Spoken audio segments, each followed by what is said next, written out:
My name is Dr. Dédé Tetsubayashi, and my occupation is to bring the intersection of tech and disability together to ensure that the technology that we develop does not continue to code out those of us on the margins, because when we design with those of us who are marginalized, we end up creating solutions that are a good fit for everyone in any product market during that entire product's life cycle.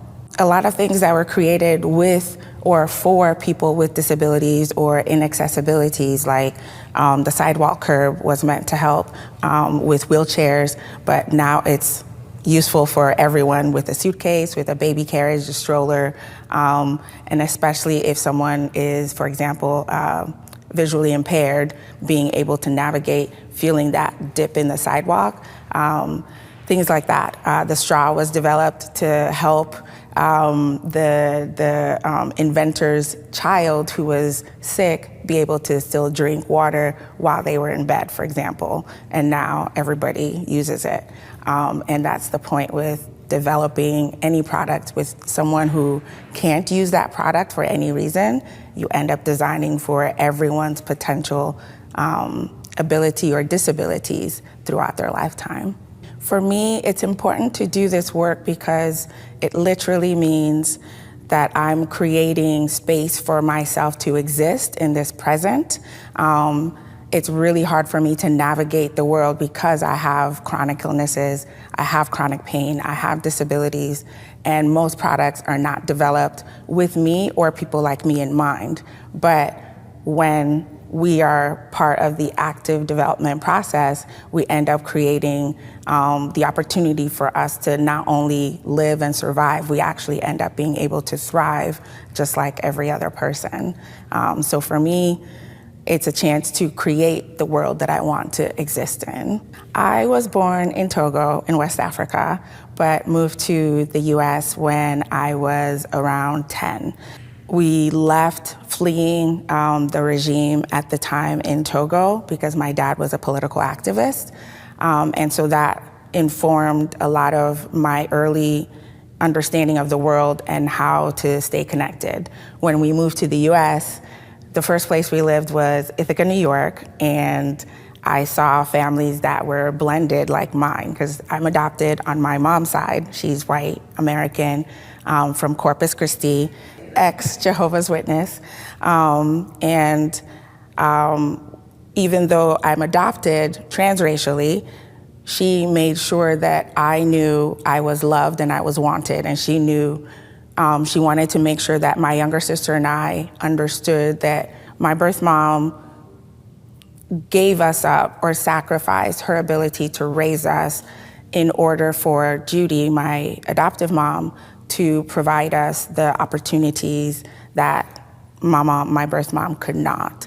As a child with disabilities, growing up in Togo was really life-threatening. So the chances that I would make it into adulthood were slim, and being able to be in the US, we would have opportunities to get an education that would take us so much further than she was able to provide.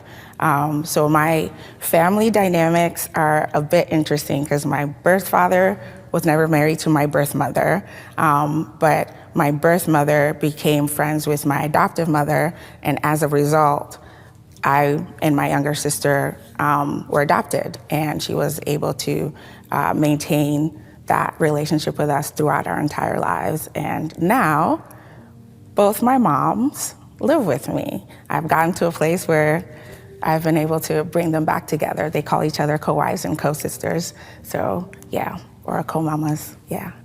They live in my home. I was able to move my birth mom in August of 2021, shortly after my uncle passed. And it was the first time since I was a child that we were able to spend more than 2 or 3 months together. And then in December of 2023, I was able to bring my adoptive mom also into the home. And so now Mama lives downstairs and Mom lives upstairs, and the two are there. It makes me so happy, I have invisible disabilities. I was born with sickle cell anemia, which not necessarily, I have the, what's it called? I'm hemoglobin SS, so I'm homozygote, which usually means I have the form where I can get a crisis at any point in time. And a crisis is effectively a blood clot. And if that blood clot occurs in my brain, then that would precipitate a stroke. If it's in my lungs, that would precipitate lung collapse.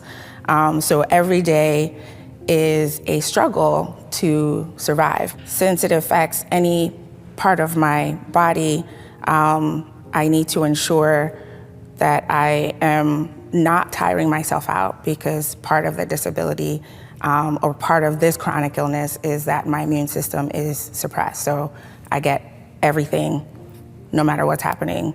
So I have to be really careful. I've had my right hip replaced as a result of my crises. I've had 2 shoulder surgeries. They're not replacements, but they're called, you tunnel into and then use the bone graft to make a blockage to encourage blood to flow. So at the age of 22, I had full total hip replacement, but even though I was really young, it took 15 years to get that surgery approved, and they wouldn't approve it until I couldn't walk for 10 minutes without narcotics. And I know that the rest of my body is also going to follow similarly in terms of deterioration. So it's really important for me to make sure that my health is always as high as I can get it, as steady as I can get it. And part of that is my nervous system. And then, yes, so I have chronic pain, but I choose to not be on the narcotics because that's the only option that I have. And that means for me, being able to move through the day, every day, requires connections to technology that are potentially life-saving. And without that connection, without that access, it's really dangerous for me on a day-to-day basis. Because it's hard for me to survive on a daily basis without technology, it is my life's work, going back to why this is important to me, being able to create a present that I can actually engage in, survive in, thrive in, means being able to advise people who are developing any technology as a person who generally can't use it. But when I'm able to advise them, they're actually able to empathize and see what the potential risks they could impact on their end users, potential harms that they could have on their end users, and they can prepare for that in advance, make sure that they're building that right into their product and being able to serve more people. So my disabilities give me a very unique perspective and location within the user experience that I can impart to product leaders. Finding joy for me has been really difficult. It's been a difficult process to learn to live in the moment. And right now, I'm finding joy in the achievements that I'm able to do every day. And it can be as small as today, I don't have as much pain, and today I can go sit in the sun for 3 hours and just woosah. Or today, it's a pain-free day, so that gives me more mental capacity to actually focus on what next steps I want to take in my business. And getting to this place has been difficult because in my mind,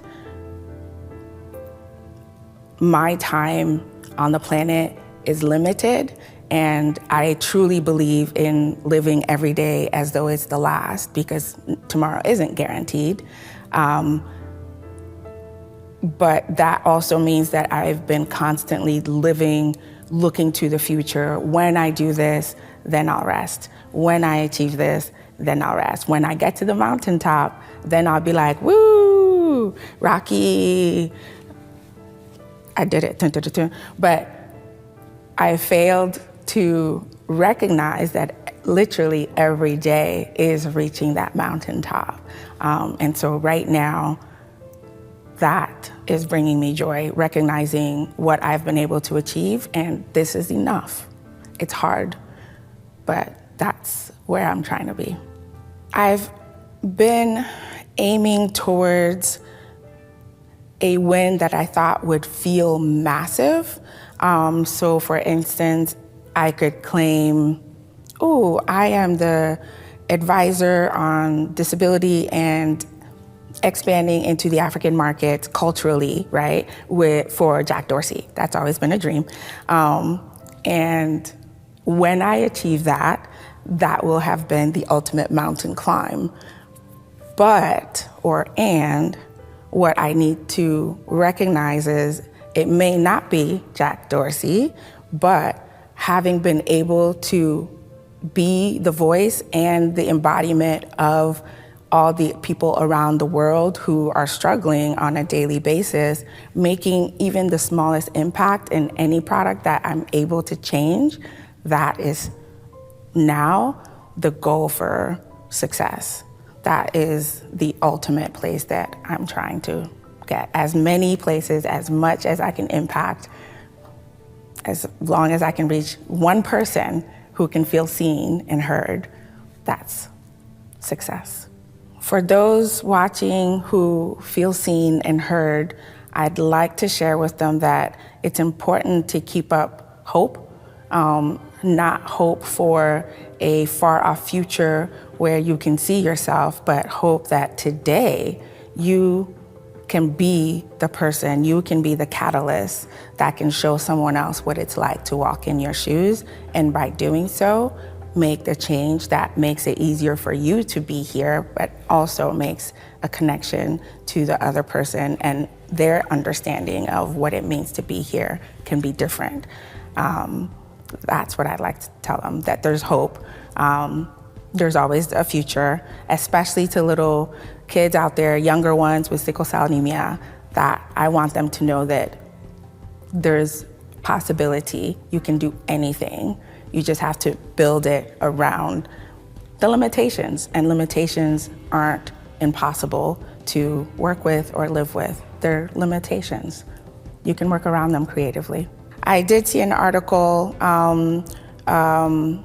talking about the first man in New York who has been cured, quote unquote, of sickle cell anemia through a particular type of stem cell transplant that I think has existed for a little while now. And I am hopeful that that is going to be more easily available to the rest of us. What's kept us from being able to find a cure, so to say, for sickle cell hasn't been the technology, it's been lack of access to the technology. So we've been able to do stem cell transplants or bone marrow transplants that have been successful, but they're expensive, and insurance companies don't necessarily cover it, or they might cover just a small percentage, which makes it pretty much impossible to do. And so there are many of us who are hopeful that we can be able to access this life-saving technology, but it's gonna require dialogue between the sickle cell community, the health insurance community, caregivers, as well as medical providers. And I'm hopeful that that happens soon, because I would really like to try it. The costs so far have been somewhere between 2 million and 3 million.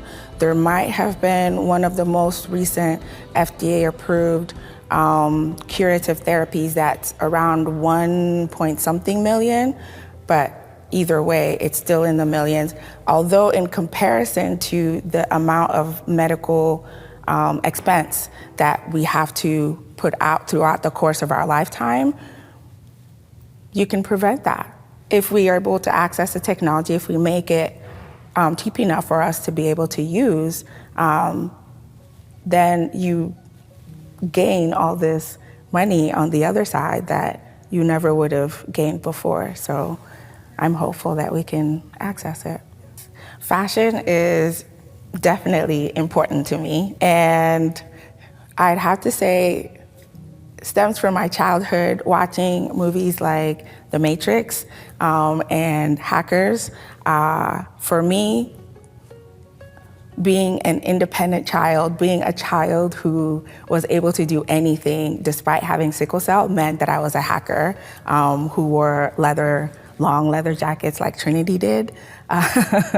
And so as I've grown and as I'm stepping more into my work and into my power, it's become a lot more important for me to demonstrate where I come from. And so I like to wear outfits that are African-based in nature and colorful, because I am a ray of sunshine, and I think it's important for me to remember that. So it helps me stay joyful and think about what else I can achieve. I've always wanted to be a superhero, and they took different forms. My alter ego is the Phoenix, or Jean Grey, and combination with Storm. So I've always thought as a child growing up, when I become that superhero, I'm gonna be wearing a cape like this, and I'm gonna have afro hair, and I'm gonna have lightning striking out of my body, and that lightning is gonna come from the source of my blood, which is mutated. So with the recent TV show, Supercell, if you haven't seen it, I highly recommend it. Run, don't walk, go check it out, binge it, and there's a season 2 coming out. That's how I've always seen the ultimate place where I can express what it's like to live in this body and still have hope for being able to transform myself and the world around me.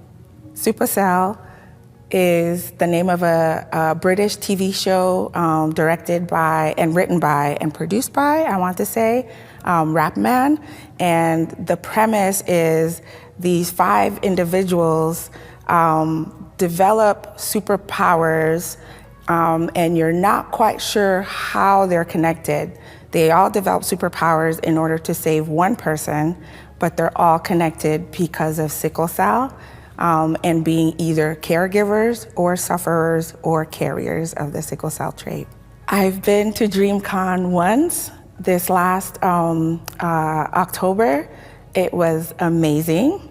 It was the first time that I've always been a black nerd, especially when it comes to comics, heroes, so on and so forth. So seeing so many people looking like me in all their regalia and their outfits was the ultimate experience. I even took some outfits that I made, some kimono out of West African fabric, and wore them and received a lot of positive feedback about it. So it was amazing.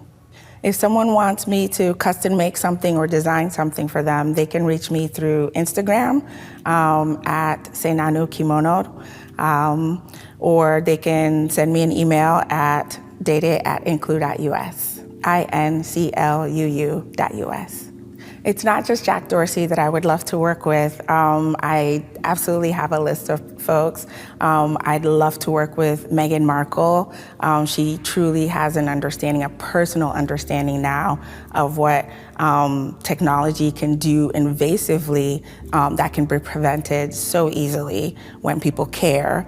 I'd love to work with Serena Williams and her husband, Alexis Ohanian, because once again, they also have a connection now to health and tech, where small changes can really can go far in terms of impacting people's lives. Yes. I believe my assignment in life is to be, I don't know if people are spiritual. I believe I was brought to be the embodiment of what it is to be a foreteller and a warrior at the same time. Within this body, or living in this body, I am highly aware of the difficulties of moving between space and connecting people to the tech that is necessary to overcome obstacles such as disabilities. I'm able to see where we are headed when we don't design with those of us on the margins. And I'm also, because I'm able to see the potential future, I can step in now and do my best to change that course to be a future that is beneficial for all of us to be able to thrive in. I believe that's what I was brought here for. I am a spiritual person, and coming to terms with the difficulties that I've had throughout my life and overcoming them at every single step, I have believed that it has been divine intervention. And specifically on my part, there have been several instances where I've almost died, and even as a child, I remember making the active choice to stay despite the pain, despite the difficulties of being here, and despite emotionally the pain of feeling as though I'm not meant for this world. But there's this part of me that believes that I keep making the hard choice to stay because it's important for me to demonstrate what is possible when we overcome these obstacles. Being a part of Arlen's All Access program has been an interesting foray for me over the last 6 months, I want to say, that I've been a part of the program. It definitely has shown me the importance of community and having the necessary people around that you can turn to in a moment to ask, I'm trying to do this thing. Has anybody else had any experience with it? And those members of the community, since we are inviting them, the people that we want to build that community with together, we're always able to be vulnerable and ask for help. And someone will always raise their hand to say, I may not know all of it, but I know this little bit, and I am happy to share. That has been absolutely important for me over the last several months of being in the program. Being able to see what is possible and what is achievable through the power of community has been absolutely important for me. I felt lonely, but having that community is, at least they're there. I can reach out to them. I've been working with Arlen for about 2 years now. I've been following Arlen for much longer, but the opportunity to start working with her only came up about 2 years ago, and it's been pivotal. I'm hoping to continue it. And yes. So I always dreamed of not only working with Jax Dorsey, I also dreamed of working with Arlen Hamilton.